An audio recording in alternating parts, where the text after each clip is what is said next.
Welcome to Mind and Body with Emily Bright, where we will discuss everything fitness and health to help encourage and support you through your transition into a healthier lifestyle in a way that's really fun and, more importantly, sustainable.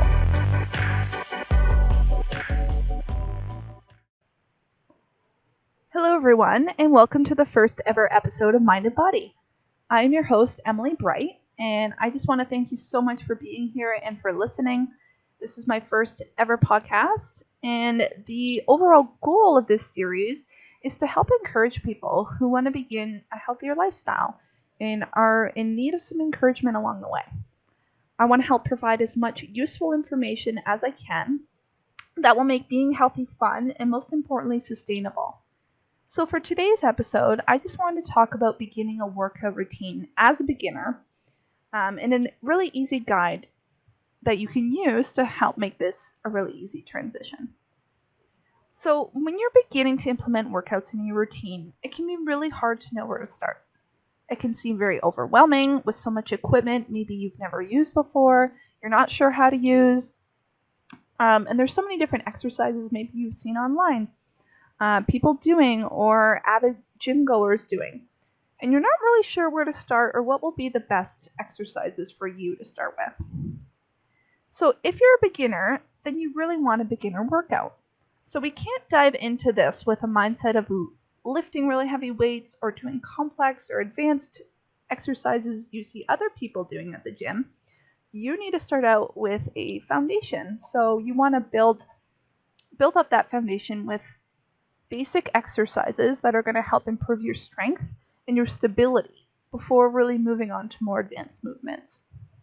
So to start off, beginners can really benefit most from total body workouts. And this means exercises that are going to incorporate all major muscle groups or as many as possible, such as the muscles of the back, the legs, the chest, as well as the arms, the biceps, and triceps. So novices or beginners can really benefit from this total body conditioning, as their bodies can really only handle a limited amount of stress on each muscle group when you're first starting out. So you want to reduce as much stimulus as possible. You just want to build up a base. So for example, an advanced lifter would likely have a split program. And that means that they divide their workouts based by muscle groups. So Monday might be leg day, Tuesday a chest and tricep focus day, Wednesday back and biceps, etc. So this type of program is more for intermediate to advanced lifters because their bodies and muscles are more accustomed to handling more stress and load per muscle groups. So split programs also require a lot more time, consistency, frequency of workouts, and a lot more variation. So for hypertrophy, it is best to train each muscle group at least twice a week. So meaning with a split program or upper lower body program, and an individual would need to train at least 4 times a week. So this is a lot of stress that a beginner wouldn't really be able to handle when first starting out. So what should you do? Well, you really want to progress to this over time and start with the main movements. So first, you want to assess exactly where you are with your fitness level. So what are maybe your limitations? Do you have any injuries or interests? So it is good to really have this conversation with a certified personal trainer or someone that you trust or someone who is an avid gym goer just to see what the best fit for you really is. So assuming that the individual has no current injuries or major limitations, usually it's ideal to incorporate some type of cardio and total body strength training into your routine. And cardio can be anything from walking on a treadmill, using a bike, a rowing machine, elliptical, jumping rope. Anything that's going to get your heart rate up for at least 20 minutes is a really good place to start out with. And as for intensity, it should be at a level that is challenging, but also a level that you can maintain for the full duration of your workout. You should not be completely out of breath or in pain. If this is the case, you need to immediately stop and get help. You should always be safe when doing cardio and listen to your body. That's one of the most important things.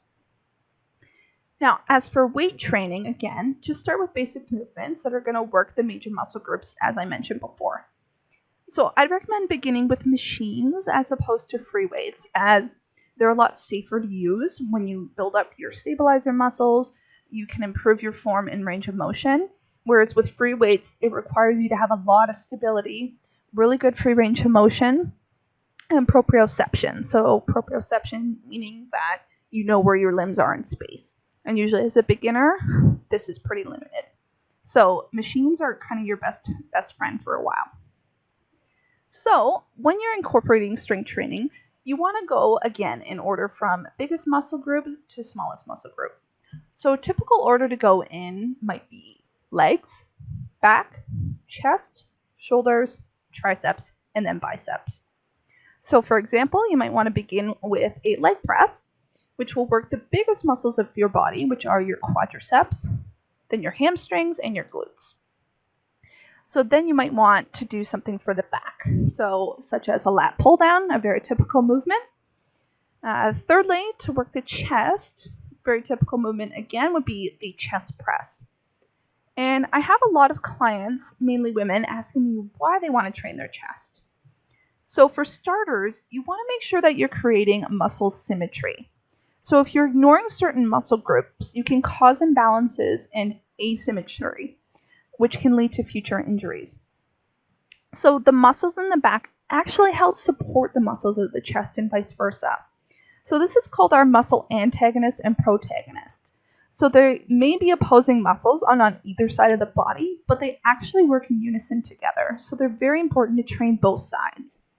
So if we're training one, we must train the other. So just like with our legs, we wouldn't want to train solely the glutes without training our quadriceps as well. So next is shoulders. So a seated shoulder press is a really great place to start. If your gym doesn't have one, try lateral raises on a cable machine. If you're not sure what this is, you can look online on YouTube. Just search cable lateral raises. Or if you're really having trouble finding that, you could do a shoulder press with light dumbbells. Just be seated on a bench and just be very careful. So lastly, your gym may have a bicep and tricep machine combined, but if not, again, you're more than welcome to use a cable machine for both exercises.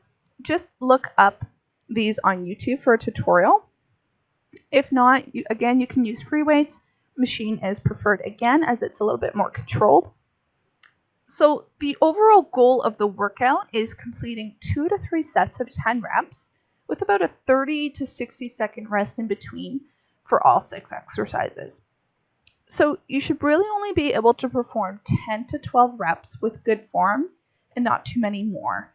If you're able to perform more than 10 to 12 reps and upwards of 15 or more, then usually the weight's too light and you'll want to adjust accordingly.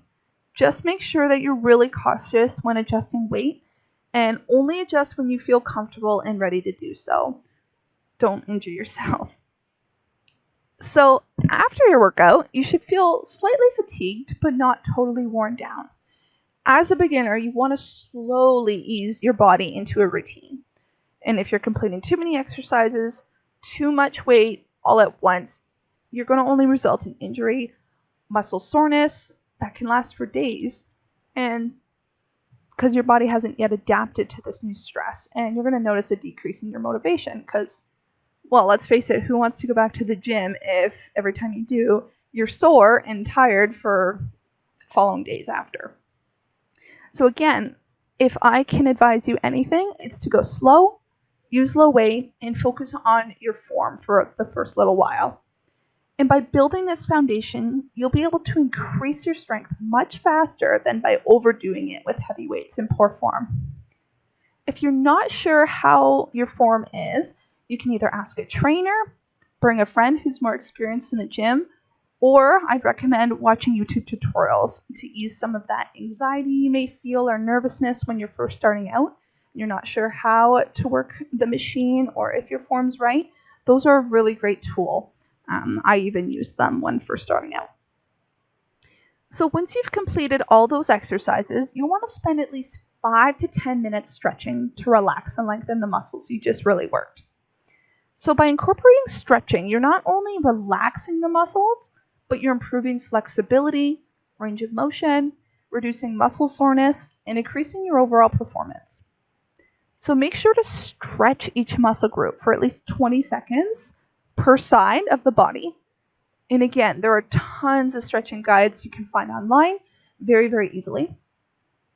And the whole workout should take you approximately 45 minutes to an hour, including your 20 to 30 minutes cardio, your strength training, and then your stretching. And the overall goal is to try to complete this about 3 times a week, every other day. You want to give your body at least 48 hours of rest in between to give the muscles a bit of a break so that they can repair. So try to maintain this program for at least 4 to 6 weeks to build that solid foundation. And then after the 4 to 6 weeks, do a little reassessment of yourself. How are you feeling? Are the exercises becoming too easy? How can you switch it up? There are a lot of different ways you can slowly increase the weights, add a few new exercises in, increase the length of your workout. So many different ways that I'm going to touch on in another episode.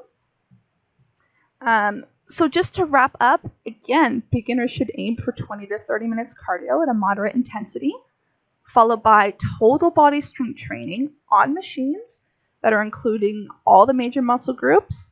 So the quadriceps, the hamstrings, the glutes, shoulders, biceps, and triceps. Begin with exercises that work the largest muscle groups first, such as the leg press, lat pull down, chest press, shoulder press, tricep extension, and bicep curl. Complete 3 sets of 10 to 12 reps on each exercise, and then follow up with 5 to 10 minutes of stretching. And try to maintain this again for the 4 to 6 weeks, and then reassess from there.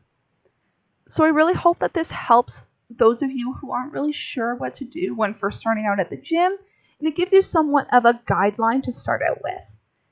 And if you need any other assistance or guidelines or help in any way, please feel free to reach out to me.